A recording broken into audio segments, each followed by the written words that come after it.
Keith Gross is a lawyer, entrepreneur, and has run for public office. He's here with us today to talk about activist judges. Will the Supreme Court put them in their place? Keith Well, Gross, tell us, what do you think? let's hope they do because the president's administration is being hamstrung by nearly 700 district judges who apparently believe they have the authority to stop any sort of executive action from happening. And what we need now is to redraw and strengthen the lines that are between each of the branches of government. That separation of powers seems to be something that's been forgotten over the last handful of decades. Well, hasn't the Supreme Court, though, ruled pretty definitively that these district judges cannot impose national injunctions as they were pretending They to do? They have made rulings to that effect. Often these rulings take days or weeks to happen. And if you're a president, you get 4 years. Each day is a large percentage of your total ability to get anything done. So the fact that we see this recurring pattern of injunctions and the Supreme Court's not taking more decisive action to discipline the lower court judges and tell them, look, you can't do this, not for 5 minutes, not for 5 days. You just can't do this at all. We're not seeing that sort of full stop. Well, they're really usurping the power of the presidency, are they not? And federal judges, they've never received a single vote in their life, Yeah, I think a lot of us except for find it the guy very that strange. appointed them. Right. Yeah. They didn't get any votes. They didn't run for president, but they still want to run the Oval Office from a courtroom, often by interjecting themselves into things that are clearly presidential powers under Article 2 of the Constitution. We used to see more judicial decisions where they'd say, this is just not a justiciable item. This is beyond our jurisdiction and authority. It's an executive branch matter. These days, judges seem more willing to weigh in on these matters, whether they should or not. Well, Justice Comey Barrett wrote a scathing opinion about the judge that tried to enjoin Trump on one of his executive orders. Um, and so I'm hoping that it is reflective of what the court's pattern will be in the future. I mean, Trump got 77 million votes. I think that should count for something. I'm sure you do too. Of course, I think we elected a president to run the executive branch, and he should be allowed to do so. Whether it's what the court agrees with or not, they need to stay in their lane. The judicial branch does not control the executive branch. Well, I mean, it sets up a huge constitutional crisis, does it not?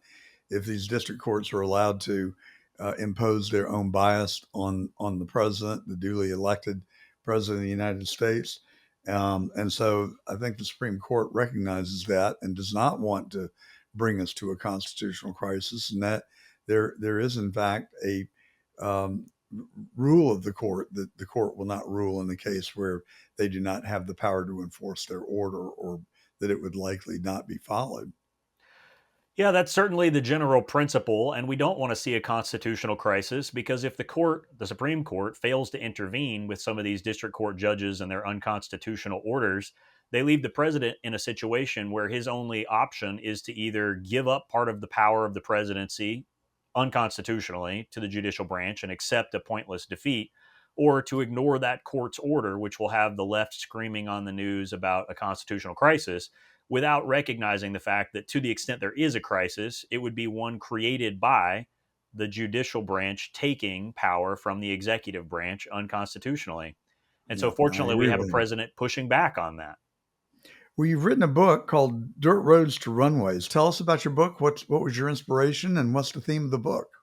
I've spent most of my career building companies. We've scaled multiple companies from the ground up to being national businesses and sold them off to private equity a few times now. And having gone through that, it was eye opening, to see the government overreach and excess bureaucracy at really every level.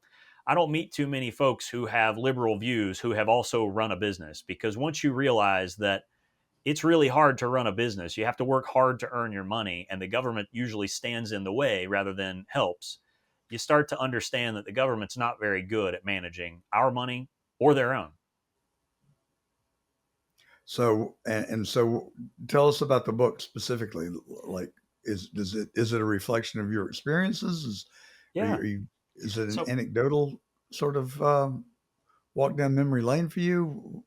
It's all of the above, really. It's a bit of an autobiography, and it walks through growing up in rural North Florida and growing up with a family that worked hard for their money. They farmed, they raised cattle. My mom was a public school teacher. I grew up in a family that didn't have a lot. And so the book really walks through that experience and the common sense knowledge that folks in most of America have, and how that common sense knowledge could be and should be applied in Washington.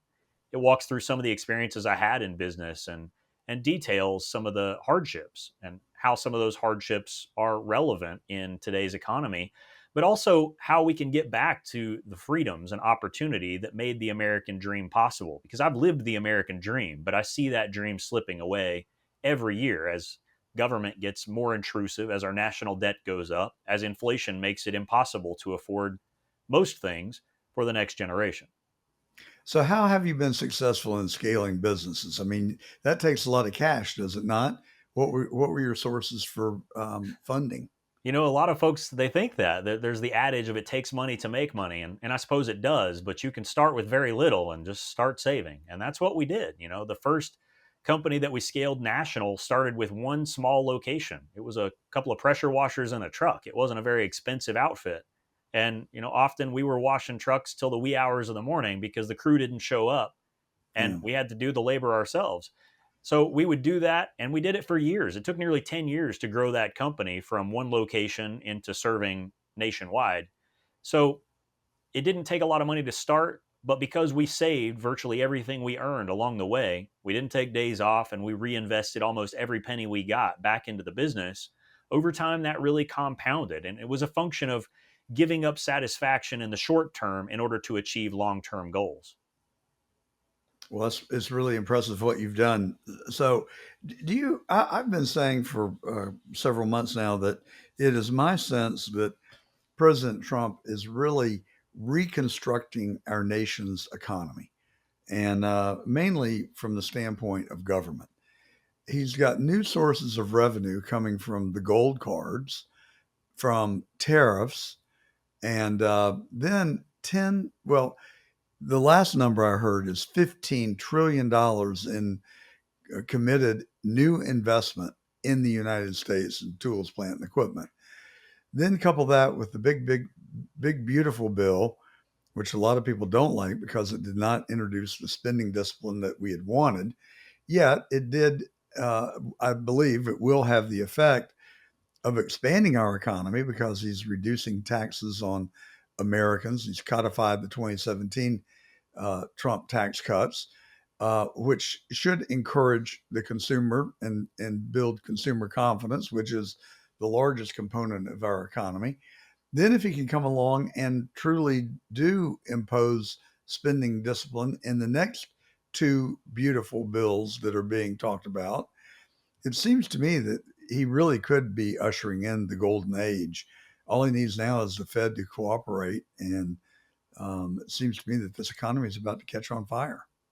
It looks that way to me also. I think we are going to see the Fed cut rates soon. Just all of the indicators related to inflation are trending in the correct direction. There's really no excuse that they haven't already been cut, except for maybe some political activism on their part. But, you know, I'll leave that issue for those that are experts in the economy, I suppose.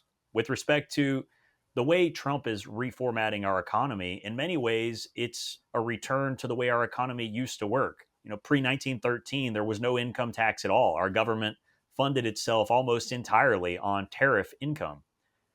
And the income tax, of course, was supposed to be temporary and only apply to a subset of the wealthiest.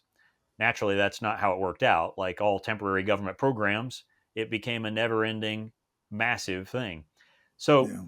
it's nice to see the tariff income happening. It's nice to see the tax rate increase that would have happened stalled and the tax cuts made permanent.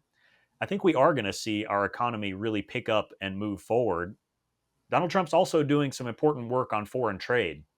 For decades, foreign trade's been a major problem that our nation's faced. It's caused a lack of manufacturing capacity and real wage growth for the American middle class. Couple that with inflation, and you've got a disaster that's brewing. So I think Trump's doing about all that any president could do to turn that ship around as quickly as possible. We've got a lot of progress that needs to happen, but he's on the right track. Yeah. So, what is your take on Jerome Powell? Are you a fan or a detractor? Where do you come down on the Well, I think Fed? the Fed is an odd concept that probably shouldn't exist, at least in the form that it currently exists. I think the people should be in control of their currency, not some quasi governmental, quasi private, weird sort of circumstance that the Fed really is. It was designed that way, I think, to prevent political activism, but you put a bunch of liberals who are usually New York elite in charge of our monetary system. And it's no surprise to see that they cut rates when inflation was high right before the Biden election because they wanted to help the Biden campaign. And now, even though inflation's basically dropped off, they don't want to cut it because they're hoping to hurt Trump and make him look bad by causing some economic trouble. Well, I've espoused a slightly different belief. I have no reason to like or dislike Powell, but personally, I feel like that the it was the fiscal policy that really got us into trouble with inflation and the completely irrational spending that Biden engaged in. And so he basically handed the Fed a mix of spaghetti that they had to unravel. Interest rates has traditionally been the way to cure inflation. So I think they almost had to raise interest rates to avoid runaway inflation. And it seems to me that they have tamed it, and they have done so without forcing our economy into a recession. And unemployment in the last report came down from 4.3 to 4.1%. Nobody saw that coming. It's the first drop we've had since February.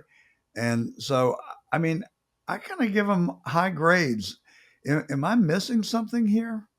No, I think you're right to give them high grades on the fact that they seem to have pulled off what they called a soft landing. They Yeah. were able to bring rates into a control territory and stop the inflation to the extent it was caused by rates at all. And certainly that was a contributing factor. So I think that's definitely a tool in their toolbox, and they've used it well for the time they needed to. It seems to me that it's a little past due to cut rates, though, because of the disadvantage the American economy sees when compared with other world economies where their rates are already being cut. You got to remember, it's not just about what's happening here domestically. We're competing on a world stage. So if we disadvantage ourselves with excessive rates compared to our competitors, American businesses have a harder time winning those contracts.